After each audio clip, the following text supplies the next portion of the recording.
Alright, welcome back everyone to another unboxing and organizing video. This time for Star Wars Outer Rim by Fantasy Flight Games, designed by Corey Koneska and Tony Fanchi. I know that Corey has been doing a lot of work for Fantasy Flight Games before. I think he's done Descent.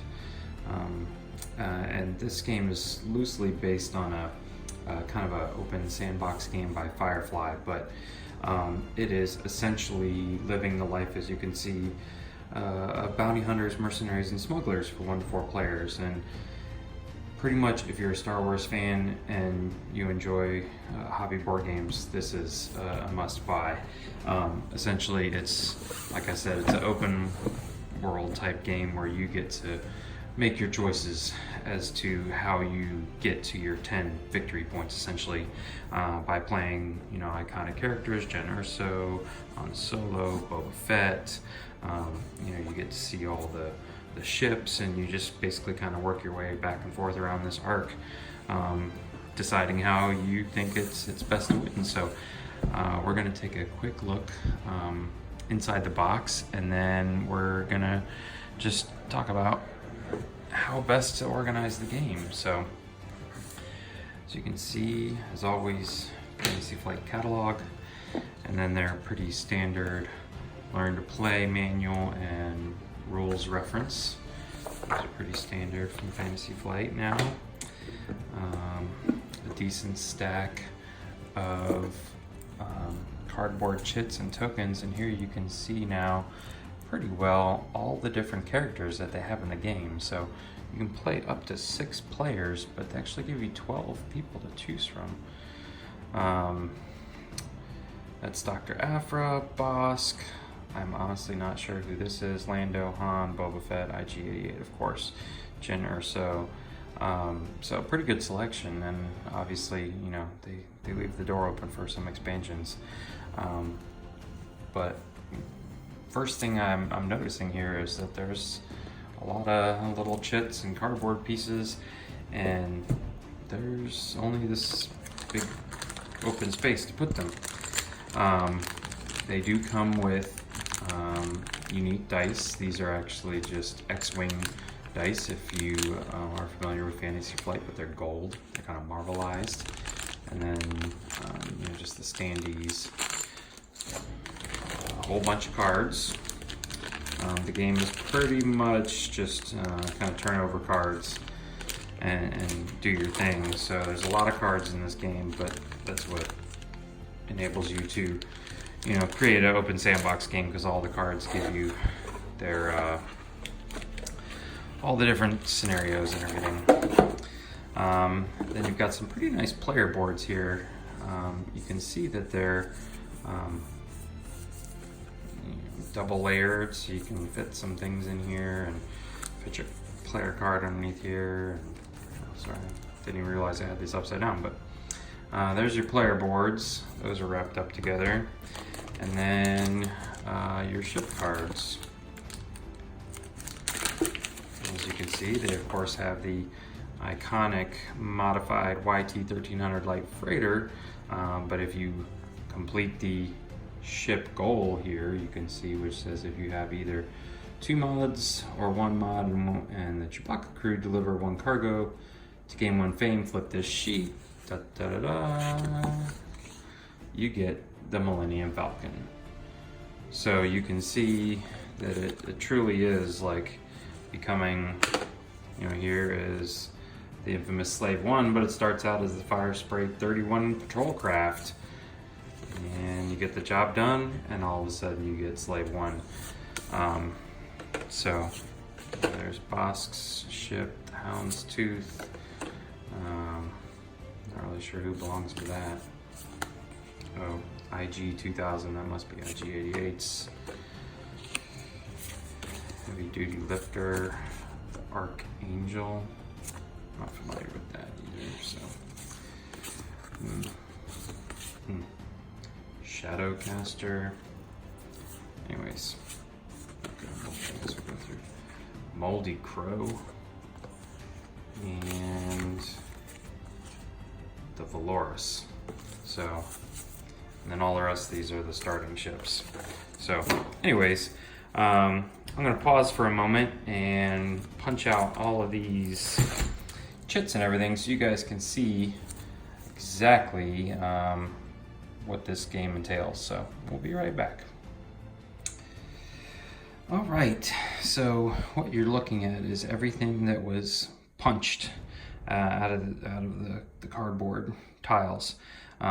This represents a lot of stuff. It's not unmanageable, but you essentially need all this stuff in the game. These are your little contact tokens that you come across. You can see there's Leia. Come across, they lay face down, and you discover them. These are all who your character are. These go on your character board. This is all money, damage tokens, gold tokens. These are the patrols, the ship patrols that can fly around and interfere with you, and these create the map tiles. Fantasy Flight doesn't give you anything to even put these in. They don't even give you a bag. You could essentially put your cards in a tuck box, deck box, but then you're essentially just dumping out all this stuff onto the table every time. So let's see if we can't organize all this a little better and get it back into this box. Let's see what we can do. Alright, much better. Right off the bat, I'm gonna admit I don't like the bags for the cards. I'll probably go out and buy some deck boxes, but for right now, you are having to pull out every single one of these cards anyways to play the game. So I kept them in their bags. So there's one bag. The biggest challenge were these map tiles right here, which don't fit in this width right here. They fit underneath here, but I didn't like having to pull them out from here as well as much. Plus you'll see what I've got under here in a second. So what you can actually see is that I had to do a little surgery and actually just cut a small hole into the box right here to fit these. You can see there's my bag of dice and markers. Here's my 2 end caps, but then you can see that my map tiles fit in here and they're kind of pinched in there, but if you just lift them out, there they go. So I actually recorded myself cutting out this little hole, and I will show you that now real quick. Okay, so what I have done here is pulled this insert completely out of the box. There's the bottom of the box. And I have laid everything down how there you should be able to see it now. How I want it to sit flat, but the problem is that when you try and close it, this piece is in the way and it's too small to tuck anything underneath it. But I like the structure that this insert provides in keeping everything from sliding around too much in a big empty box. So what I've gone ahead and done is, you can see I've kind of made a mark right here just by giving myself a little extra room, but you see there, and then I'm going to come over here and I kind of lined it up right here, putting a mark here, and then you can kind of see this guy, but this is the little pop out from the planet that's keeping it from, and I already marked it up here too, so I marked it on there. And so then essentially what I'm going to do is create my cutout here. It's just going to be a square.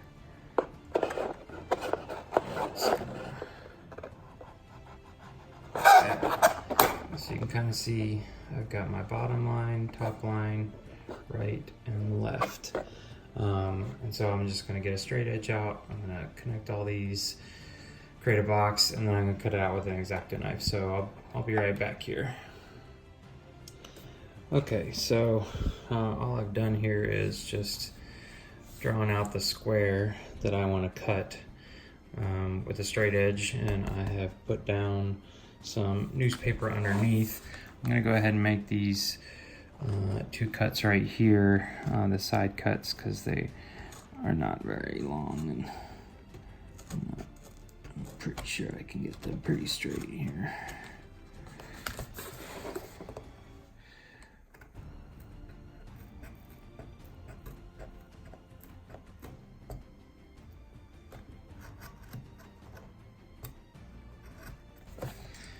Okay, and then I do want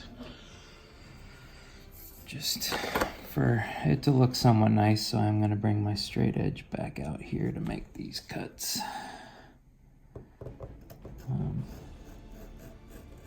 You always want to make sure you have a nice sharp knife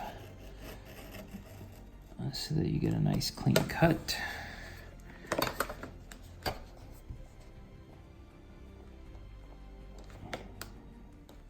All lined up.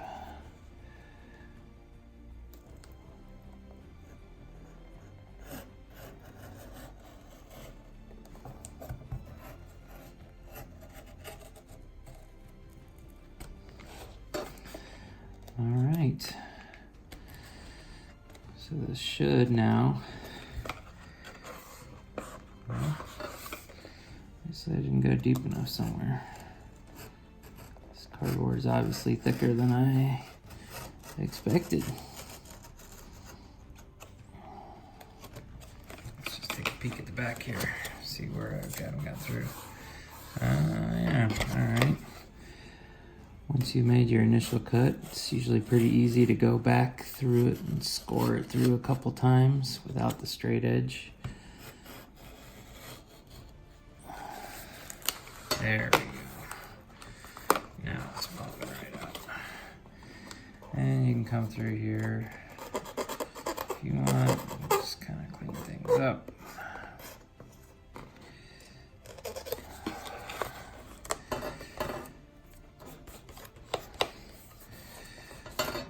But now, what we should get is just a little slot for our map tiles to fit into, just like that. So let's get it back in the box here and test it out.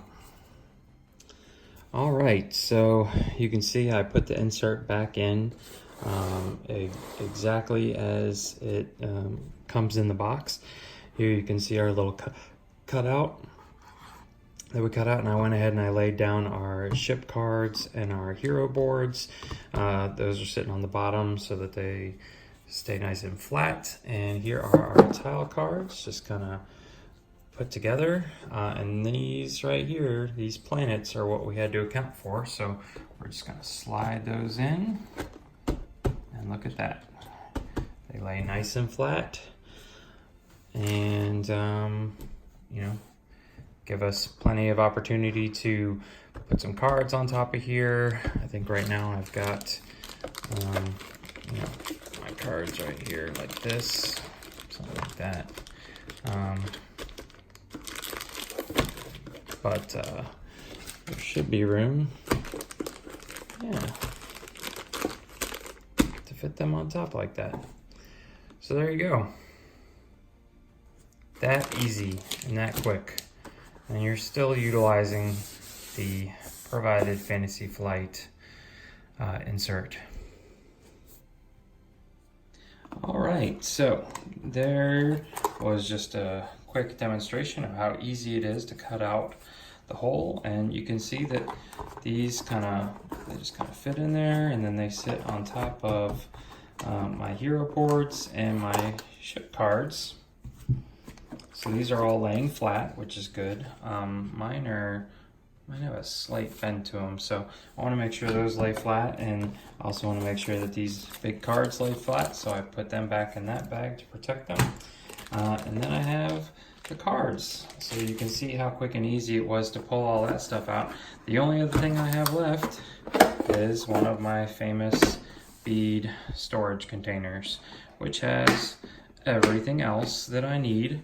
All the stuff that I am going to pull out completely at the beginning of the game is along the back here, and then all the stuff that I am going to pull out individually throughout the game, damage tokens, gold tokens, and money, is sitting here at the front. So I can just pull everything out of the box, set this down, pull my money out. It's quick and easy to go back in. So there you have it, ladies and gentlemen. I will post a link to this guy.